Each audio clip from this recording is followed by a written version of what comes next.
I'm Michelle Miller, your lead facilitator for Harvest Girls International All Girls Matter Self-Esteem Academy. If it's your first time with us, welcome. We're so excited that you're here. And if it's not your first time and you're back with us, welcome back. So excited to have you. So today's program is all about you, and it's all about your self-esteem. But wait a minute, self-esteem is not just about you. Well, it has the word self in it. How can it not be just about me? Let's talk about that a little bit. So if it's your first time joining us, we are all about girl power and being a girl boss. And tonight, that's what we're going to focus on, is focusing on you and your self-esteem. So first, let's talk about what is self-esteem. It's how we value and perceive ourselves. So when you think about that and you break that down a little bit, when you value something, you treasure it, right? It's important to you. So think about something you value, probably your phone. I'm going to bet it's probably your phone. If you don't have a phone yet, it's probably the phone that you want. So something you value is your phone. You treat your phone well, right? You take care of it. You make sure you charge it. You keep it clean. So that's something you value. You appreciate it. You take care of it. That's value. Perceive is how we see something. So if I perceive that it looks cloudy outside, but you perceive that it's sunny outside, doesn't necessarily mean one of us is wrong. It's just what we see. What we perceive is what we see. So when we break that down and combine it, when we're talking about self-esteem, how you perceive and value yourself, that's what it's all about. So there's 3 types of self-esteem. Bet you didn't know that, did you? And we're going to talk about those as well. So the first type of self-esteem is low self-esteem. And those are typically individuals that don't value themselves. They don't perceive or see themselves as valuable or important. Of are people that usually can make bad decisions, can rely heavily on what others think about them, and can be just kind of you're introvert sometimes. Sometimes you're people that are just not real confident or positive about themselves. Those folks have low self-esteem. Second type of self-esteem is, of course, a healthy self-esteem. That's when you really value yourself, you take care of yourself, you love on yourself, and you perceive yourself as being something that's important and then something that is quality. The third type of self-esteem, which we don't hear about as much, but that's an excessive self-esteem. So if someone is excessively with self-esteem or full of self-esteem, that person can come across as kind of haughty or snooty, sometimes rude, sometimes so confident that they're mean to other people, right? So those people can come across and make other people have lower self-esteem because they're being mean to them because they're so high on themselves. So of those 3 types, most of us kind of balance between 1 and 2. So we kind of bubble between low self-esteem at times, more so than others, and other times at a healthy self-esteem. So we want to kind of balance those out and stay right in that middle zone of that healthy self-esteem. But I got to tell you, it's not easy. And it's not a one-size-fits-all. And it's not something that we're going to fix today. It's not something that I'm going to say, and it's done, and then you always have healthy self-esteem, and we never have to talk about this again. Because self-esteem takes practice. Loving ourselves takes practice. And we're going to talk about the practice. So, when we have that low self-esteem, like I said, you can make poor choices. Sometimes you're mean to others. You hurt people. So you've heard the saying, hurt people hurt people. Sometimes people with low self-esteem will do that. They'll try to make someone else feel bad to try to make themselves feel good or to kind of boost their own self-esteem rather than just focusing on the self.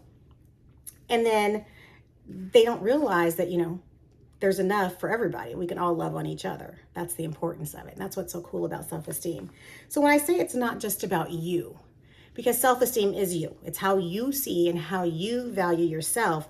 But it's also about who's around you, who's in your tribe. You hear the term a lot, well, maybe not so much anymore, but when I was younger, birds of a feather flock together. So people with the same likes, the same hobbies, the same interests tend to connect and hang out together, right? So that's the same thing for people with self-esteem. If you hang around someone that has a low self-esteem and that is grumpy and kind of feeling down, think about Eeyore from Winnie the Pooh. He's always like, If you're hanging around people like that, it's going to make you feel kind of right? And bring you down. On the converse of that, if you hang around someone that has a excessive self-esteem that's just oh, I'm so into me, I'm fabulous, there's nothing else you can do, which we should feel that way about ourselves, but not in a way that's rude or hurtful to others. If you're around that type of crowd, it'll change your perception of yourself as well, and you can come across as rude or overconfident. But if you're around people that have a healthy self-esteem, that are all about lifting each other up and empowering and encouraging and celebrating each other, that will rub off on you as well. So your self-esteem is very much about you. It's about how you see, how you value, how you treat and love yourself, but it's also about the crowd that you're around, because think about if you have a white car. It's white, brand new, shiny, or a white outfit. So that's all about you. You've got it clean, you've got it ready to go, and you walk through a crowd of dirt or mud, you're going to get that ugh all over you or all over your car, right? So what you surround yourself with kind of gets on you. It kind of covers you. So we want to make sure that we're around a positive crowd, a positive tribe, people that are uplifting, people that are encouraging, people that are supporting. But then in the same aspect, we want to be that type of person as well. So let's talk about a few ways that we can work on our self-esteem, because again, self-esteem starts with self. It starts with you.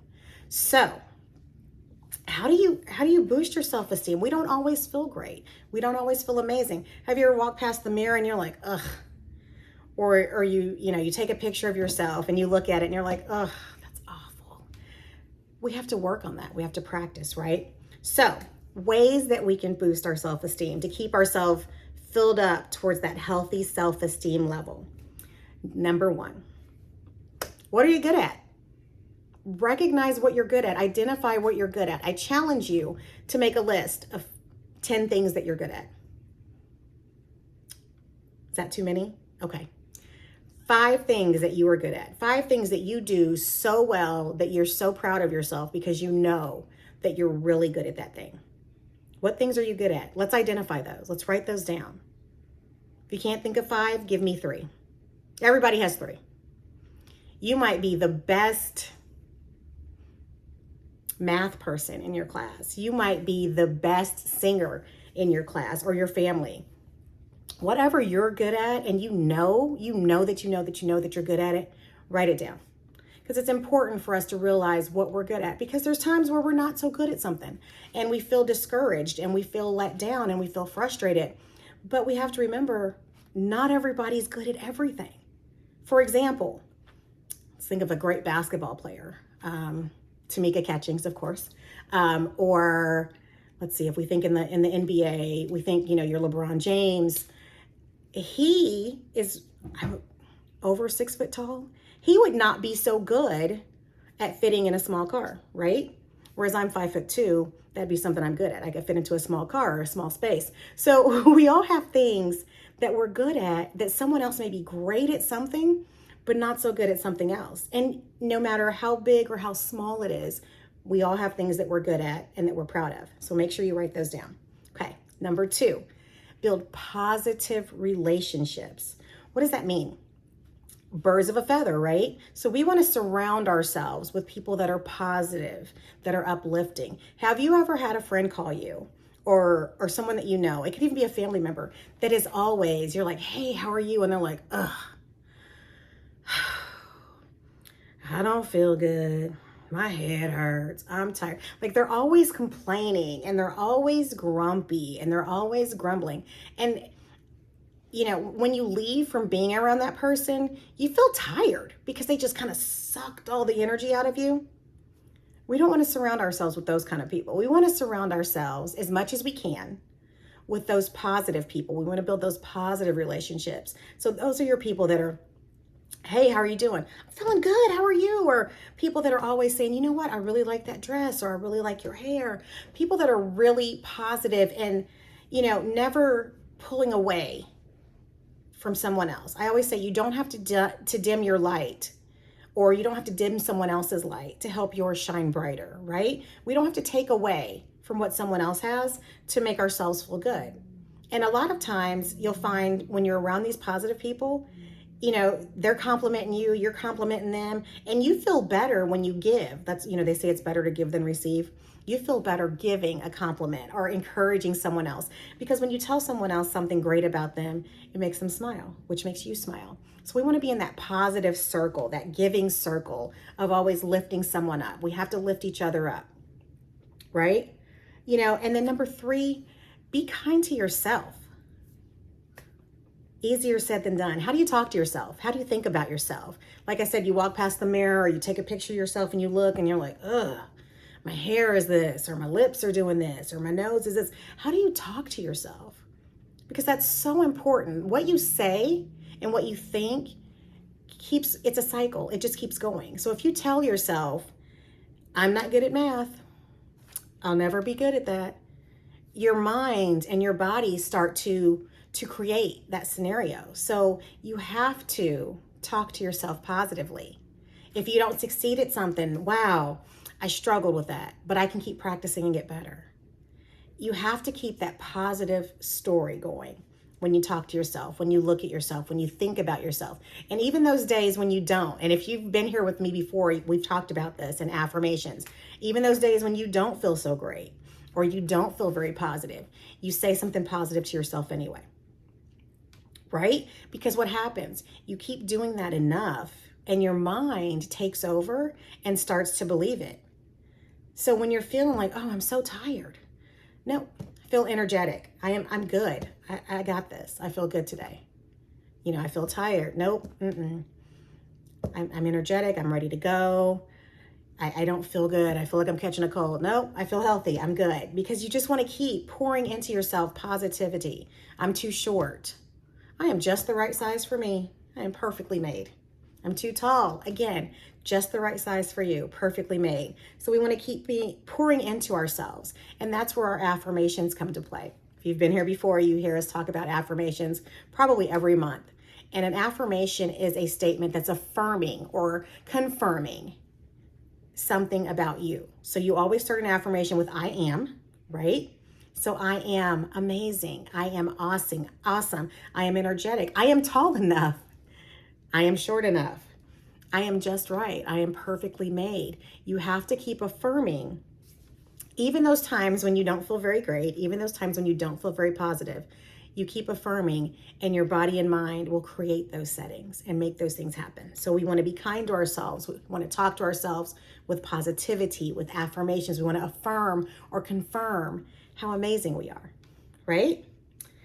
And then be assertive. Number 4, be assertive. Stand up for you. If someone is trying to put you down or to say hurtful things or negative things, no, I'm sorry, that's not true. No, I won't accept that. No, I don't like your behavior. No, I don't like you saying that about me. No, I don't like you saying that about my friend. You can be assertive and still be very kind and very respectful. Just as simple as no, I don't appreciate that. No. So you don't have to accept if you're around, those birds of a feather, if you're around those negative birds that are, kind of attacking or picking at you or your armor. No, I don't appreciate that. And I'm going to leave this situation because I don't like the way this makes me feel. So you have to be assertive. You have to stand up for you. And you can also stand up for other people. But we each have to learn to stand up for ourselves. And at times when we can't stand up for ourselves, we need that tribe with us to help stand us up, right? To help give us that positive talk, to help pour into us. And then kind of with being assertive, number 5 is to start saying no. What does no have to do with my self-esteem? Have you ever said yes to something or someone asked you to do something that you really didn't want to do or it didn't make you feel good when you did it, but you did it anyway because you were trying to be nice or because you felt it was the right thing to do? No, okay, stop. I'm not talking about chores. You have to do your chores. And I'm not talking about homework or even going to work if you have a job. Okay, I'm not talking about those things. We have to do those things. It is what it is. I'm sorry. But things where maybe, someone asks you, you're working on another project and someone says, hey, can you help me with this? Or, hey, can you stop that and come do this for me instead? And you really don't want to, or you need to finish what you're doing first, or it's really important to you that you do something else at that time. It's okay to say no. You can say no and leave it at that. No is a complete sentence. Isn't that great? You don't even have to explain no. No, I don't want to right now. no, I can't right now, but I can get back to you later. There's different ways that we can say no. And when we say no, we're setting a boundary. And a boundary is like a fence. So we're setting a fence kind of around ourselves to protect what's important to us so that we take care of what we need to do, so that we make sure that we're taking time for ourselves, we're loving on ourselves, we're pouring into our own self-esteem and our affirmations, and not taking away doing things that we don't really want to do. Has someone ever asked you to go somewhere and you don't really want to go? You know, a friend's like, hey, let's go out to eat, and you don't really want to. And you go because you feel like you have to go because your friend asked you, and then you feel yucky because you didn't really want to go. Or any type of situation like that. So it's okay to just say no. No. Or no, thanks for inviting me. Not today. It's okay. It's okay to say no. Because when you say no, you're saying yes to something that you really want to do. You're saying yes to something that's important to you. You're setting a boundary, protecting yourself, which is boosting your self-esteem because you're pouring into you, right? And then last, I'm going to say, to help boost your self-esteem, give yourself a challenge, right? Don't always do something that's easy for you. Challenge yourself, build your skills. Just imagine if you were a baby, you learned to crawl, and you're like, yep, I'm good. I'm going to crawl forever. Can you imagine how funny we would all look, 15, 16 years old, crawling around instead of walking? No, when we were babies, we challenged ourselves. We're like, okay, I crawled, got it. Now I'm going to walk. So when you're doing things that you are good at, so we made that list of things that we're good at, right? How can you get better at those things? What can you challenge yourself to do to take that up a notch? There used to be a chef, he'd be cooking and he'd throw a spice and he'd go, bam, kick it up a notch. So how can you kick it up a notch? When you kick it up a notch and challenge yourself and you achieve new things, that makes you feel good and that boosts your self-esteem. So that's just another way to help with your self-esteem. When you succeed, it boosts your confidence, it boosts your self-esteem, it makes you feel good. And then of course we get that circle where we're making others feel good and we're pouring back into them, right? So self-esteem is influenced by your beliefs about yourself. You can change that with affirmations. You can build it with affirmations. You can keep it positive with affirmations by focusing on your strengths, what you expect of yourself, by setting challenges. Like, I can do more. Like, that was good, but I can do a little more. I can do a little more every day. If you do a little bit more, imagine how great you'll be in a year, 2 years, 3 years, right? It's also influenced by your tribe. So we want to make sure we're surrounding ourselves with that positive, uplifting tribe. And then we also want to make sure we're treating ourselves well because we value ourselves, right? We're more valuable than a phone, easily more valuable than a phone. We perceive that we are amazing and we're worth being valued. And we're going to take time to love on ourselves and take care of ourselves. So I hope that you enjoyed today's mini lesson on self-esteem, not being just about you, being aware of your surroundings, being aware of who's around you, being aware of what's pouring into you. Remember, when you're in that all white, that positive zone, and you walk through the dirty spots, it all gets all over you.